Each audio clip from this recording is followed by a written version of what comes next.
Omuntu ali emabega w'ekintu ekyo ye Hamu. Biwobe na Miranga bannakibuga bannakampala balajana omulundi omulala muzeeyi bw'atyo naye ku ludda luli naye gakaba agakova nkusaba nno sookola kinge njagala ompe endowooza ekikyolowooza bannaganda kye balina okukola okusingira ddala bannakampala abenyeddwa amaduuka gaabwe kati olunaku olulala era still wabaddewo akavuyo era ebintu by'abantu bingi nnyo ebibbiddwa abantu bannakampala n'oluvuuvumo lutambulira ku mugagga Hamis Kigundu agambibwa okuba nti ayagala kubanga ayongezaayo parking y'ekizimbe ekyo ekipya kyazimbye ku mwala akyali mu kubanga azimba mawulire galaga nti banna obino ge bakabaga bakomba ajjukira eno omwezi goba ogenda okubanga okola gosasula kati teeberezaamu omuntu addeyo akasasula ate obulyawo okumumenyera ekizimbe kino kikyolooza ekirina okubanga kikolebwa gwe teeberezaamu abantu ne bajja ne bamenya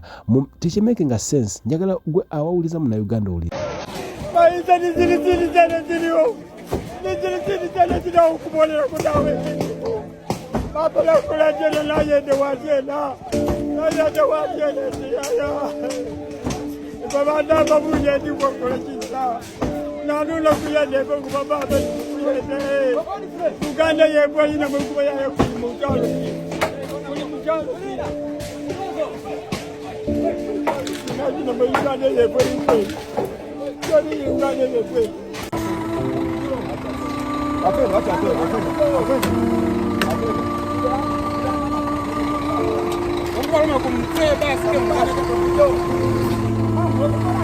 Njene ekizimbe Hamu kye yamenye akolimye mukakasa Hamu nga bwe kiri nti omutonzi talya nguzi ku nsi ne mu bulamu ky'osiga ky'okungula manya nti eno nsigo jojjosiga obutamatira mu mutima gwo n'ojja ng'osiga ensigo ez'omulugube ogenda odestroyinga ebintu by'abantu olw'okweyagaliza amataba gakyali mataba mu ggwanga abasuubuzi bakaaba olw'ebikolwa by'ozzookola ebyerimbise mu bulungi naye ng'ebivaamu ababitesitinga bakaaba lwa kaamulali okukaawa kwabyo birabikanga ebirungi naye ababitesitinga batesitinga kaamulali so juzi kyaki ttaka lyali lya kyaki lewali olumbye n'ogenda ku ttaka lya kabaka no kati kugagwe buli kiisi wooyita wabaawo trayiro y'amaziga g'abantu. Hamu yali emabega w'ekintu ekyo olw'okulaba nti asendawo Owino azimbewo ye byayagala ekintu nze kyenvumirira ekisooka kya byonna abantu babagobye ku makubo ne bayingira obutale ate n'obutale abalumbyeyo naye atandise okusenyula obutale kati olw'omunaku alagewa ekirala kyembuuza nti omuntu bw'aba asobola okutuuka okukwata akatale ka gavumenti n'akamenya anaali seefu mu ggwanga lino tunoonya omuntu ali seefu yaani ezo ze geni ze batugamba ze baprotectinga omuntu wa wansi ali mu kubonaabona omuntu wa wansi ali mu kukaaba Hamu ayina abanene bayina mu gavumenti abamuwa amaanyi ne executive director nze kennyini kamwa koogera nze namukubidde essimu nemuweereza ebifaananyi naye omusikazi yatuuse wali yatuusewo kumpi ssaawa nga 5-6 ne security nemumma obukuumi okutuusa musikazi watu we yakubye amasimu okutuusa bamuwadde obukuumi era ku ground yavuddewo kumpi ssaawa 10 ez'ekiro naye ng'abayayi bali mu kubba bintu by'abantu ng'abayayi bali mu kunyaga emaali y'abantu. Mu Uganda omuntu yazze mu kibuga wakati mu Kampala awo nno waliwo ne poliisi gwabadde tamanyi awo waliwo poliisi era abamu ku bantu abirabiddeko naaga bagamba nti poliisi ate emu yabadde ekola ki ekuuma kati gwe njagala owulire bino ebigambo oba olabye oba bigatta mu kaseera ke kamu nga bakyamenya bwe bati ate Idi w'ekibuga Kampala Buzeki Aisha najja n'abasanga najja ne poliisi era ne bakwata abavubuka babiri nga omu yabadde ayambadde t-shirt ekitaaga nga kiriko Hamu biki kakati gwe olowooza ani alina okukwatibwa bakwate abo oba bakwate eyabatumya abavubuka babiri ne bajja ne bamenya ekizimbe tebamenye buyumba tebamenye bukiyosike tebamenye bubanda bamenye kizimbe ekyakkalina ekiriko nennyini kyo kakati gwe olowooza ani yabalagidde awo tuli mu Uganda abantu bootagambye nawuliddaga awa excuse mu bantu be yayina abantu byayise n'abawa miliyoni 3 tewali muntu ayina obuyinza okutunda ekintu kya gavumenti kali akatale sika bwannanyini ka gavumenti ffe ng'abaakalwanira ne kadda mu gavumenti nze nganze kushaba nyine mpulira ennaku nti gavumenti yennyini tefuddeeyo okuprotectinga the gains zeetugamba wabula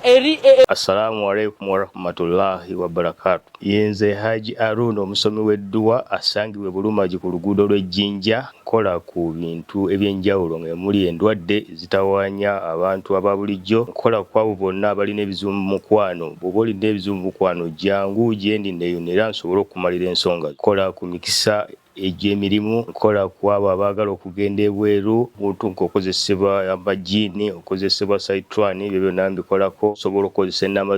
z'olaba ku screen oba okuweereza obubaka ku WhatsApp. Okutuusa nga tuzuukuse, okutuusa nga tuzza engulu, okutuusa nga tufunye omutima ogwagala eggwanga lyaffe, okutuusa nga tuvuddemu enkola ya oba endowooza ya tebinkwatako, tujja kununula eggwanga lino, tujja kweyagalira mu ggwanga lyaffe, tujja kubeera n'eggwanga eryeyagaza mu nsi yonna. Ntandise n'ebigambo ebyo lwa nsonga emu nti bannayuganda twalema okulowooleza eggwanga lyaffe ebiseera byali eby'omu maaso. Tulowooza lwaleero kyekiddako leero, tetulowooza nkya bya ggwanga lino, tulowoozeza ku leero lwokka mu ngeri nti omuntu kasita afuna ekyokulya olwaleero n'afunayo ne bamuwaayo 5 ebyo biwedde, ebisigadde tombuulire lw'enkya lwankya y'endowooza gye tulina. Mu campaign ze twakavaamu ezaali ez'okuyiwa omusaayi ku ludda lw'abantu abavuganya, campaign ezaali ez'okutirimbula, ezaali ez'okuyiwa omusaayi, ezaali ez'okusiba abavuganya Museveni n'okutulugunya abavuganya Museveni. Twalabako, twawulirako bannaffe abamu ng'ate bo atulugunya, asibira abaana obwereere, ajojobya abo abamuvuganya naye nga si nti mu bumenyi bw'amateeka wabula okuvuganya kiri mu mateeka mu constitution y'eggwanga. Tebalina musango gwe bazza. Twalabako abantu nga bo bali ku sayidi y'oyo bagamba kyakola kyekyo kituufu, lwaki ye bamuvuganya? Naye ng'ate ono avuganya yagenda mu mateeka era ne bamuwa bulungi empapula ne bamudeclaringa mu mateeka awatali nti yagenda n'ayeekera oba yajjanga mu yeekera n'ayeekera n'ayagala yeekera aliko. Nene gye buli eno omusango ogumuvunaanya nga amaka ge bakyagazinzeeko nga akyaliira ku nsiko ne famire temanyiddwa gyeri gyagikwese naye yennyini tamanyiddwa gye yeekwese, omusango ogumuteekeddwako gwa kuvuganya Yoweri Museveni.